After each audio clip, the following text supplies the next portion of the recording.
اللہ اللہ اللہ جی ابو طالب کے بارے میں معلوم کرنا تھا. ہاں ابو طالب کے بارے میں جی کہ ان کے بارے میں صحیح سنی عقیدہ کیا ہے، جی جبکہ آپ کا نکاح بھی انہوں نے ہی پڑھایا تھا، اور کیا آپ بت پرست تھے؟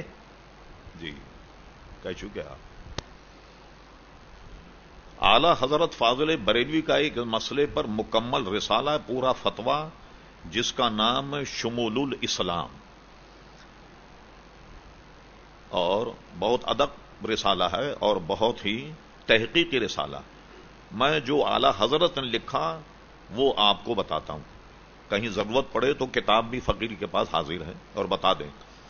اعلی حضرت نے یہ لکھا، حضور علیہ السلام نے ابو طالب کو اسلام ایمان کی دعوت دی، یہاں تک کہ فرمایا کہ میرے کان میں کلمہ کہہ دو تاکہ کل قیامت میں تمہارا شفیع بن جاؤں. یہ اعلی حضرت کلمات ہیں. کلمہ نہیں پڑھنا تھا نہیں پڑھا، ایمان نہیں لانا تھا نہیں لائے، اور گناہ وہ کیا جس کی نجات نہیں. یہ اعلی فاضل بریلوی کا فتویٰ. اس میں علماء کا اختلاف. بعض حضرات جو ہیں وہ ان کا ایمان ثابت کرتے ہیں کہ جب حضور کی انہوں نے اتنی حمایت کی وغیرہ وغیرہ، تو اس سے ان کو کچھ نہ کچھ رعایت ملنی چاہیے. اور آپ کہتے ہیں کہ انہوں نے اسلام قبول، جب آدمی اسلام ہی قبول نہ کرے اسے رعایت کیا ملے گی؟ پھر بھی حدیثوں سے اعلی حضرت نے نقل فرمایا کہ حضور کی پرورش، حضور کی حمایت سے ان کو اتنا فائدہ ضرور ملے گا کہ وہ جہنم کا سب سے ہلکا عذاب ان کو دیا جائے گا. لیکن وہ ہلکا عذاب بھی کیا ہے؟ جہنم تو ہم خالی سنتے ہیں، عذاب کیا ہے؟ قرآن مجید سے سنیے. فرما فاتقوا النار التی وقودها الناس والحجارہ اعدت للکافرین. جب آپ چولہا جلاتے ہیں کوئی نہ کوئی اس میں ایندھن تو ہوتا ہے نا، مثلا گیس ہے، بجلی ہے، لکڑی ہے، کوئلہ. تو اتنا بڑا جہنم جب دہکایا جائے گا تو یہ جہنم کا ایندھن کیا ہے؟ تو فرمایا کہ جہنم کا ایندھن انسان اور پتھر ہیں جس سے جہنم دہکائی جائے.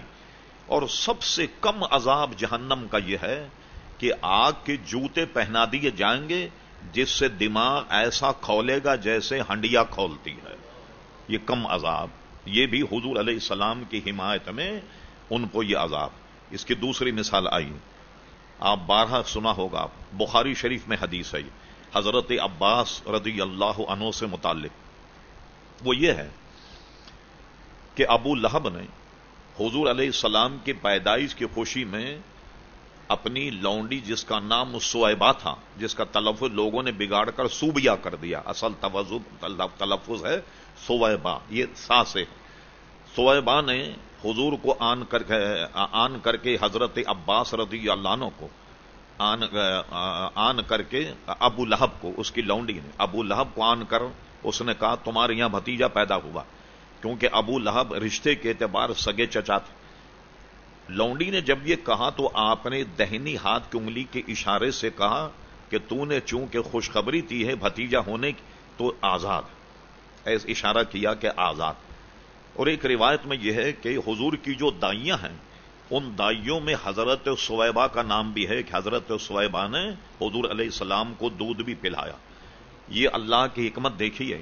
سویبا لونڈی تھی، اللہ کی حکمت دیکھیں کہ آزاد ہو گئیں، آزاد ہونے کے بعد دودھ پلایا.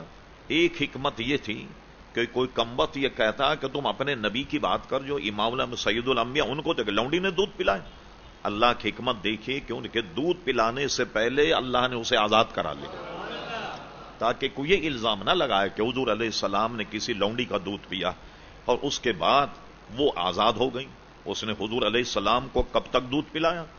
جب تک کہ آپ حضرت حلیمہ سعدیہ کے حوالے نہیں کیے کہ اس وقت تک سویبا ان کو دودھ پلاتی رہی. حضرت عباس سگے بھائی ابو لہب کے، جب وہ مرا تو اسے خواب میں دیکھ کر پوچھا کہو کیا گزری، کیسا معاملہ؟ کا کچھ مت پوچھو، سخت عذاب میں. مگر جب پیر کا دن آتا ہے اپنی اس انگلی کو منہ میں رکھتا ہوں تو میرے عذاب میں تخفیف ہو جاتی ہے. کیوں ہو جاتی ہے؟ کہ میں نے حضور علیہ السلام کی پیدائش پر اس انگلی کے اشارے سے سویبا کو آزاد کیا تھا، اس لیے عذاب میں کمی ہو جاتی. شاہ عبد الحق محدث دہلوی رحمت اللہ تعالی علیہ اس حدیث پر کلام کرتے ہوئے فرماتے ہیں کہ ایک کافر کو حضور علیہ الصلاۃ والسلام کی ولادت کی خوشی منانے کا جب اتنا فائدہ ہوا تو جو مومنین میلاد مناتے ہیں حضور علیہ السلام کو، ان کے ثواب کا کون اندازہ لگا سکتا ہے؟ ان کے ثواب کا کیا اندازہ ہوگا؟ اس کے علاوہ کیا ہو سکتا ہے کہ اللہ تعالیٰ جنت عمیم میں اسے جگہ عطا فرمائے جو حضور علیہ السلام کا میلاد مناتا۔ اب دیکھیے کافر کو کچھ فائدہ ہوا؟ حضور علیہ الصلاۃ والسلام کے ساتھ براہ راست بھلائی نہیں، صرف حضور کی خوشی میں لونڈی کو آزاد کیا، یہ حضور علیہ السلام کا خاصہ۔ تو مذہب اہل سنت یہ ہے، ہم چونکہ اعلی حضرت فاضل بریلوی کو فالو کرتے ہیں، ان کی پیروی کرتے ہیں، تو شمول الاسلام میں بھرپور فتویٰ موجود ہے، اور 2 رسالے ایمان ابی طالب سے متعلق فاضل بریلوی کے نہایت مدلل اور مفصل موجود ہیں، وہ دونوں بھی ہمارے پاس ہیں۔ اور اس میں امام اہل سنت کا مسلک یہی ہے کہ ابو طالب کا ایمان لانا ہماری کتابوں سے ثابت نہیں۔ اللہ اللہ اللہ اللہ اللہ اللہ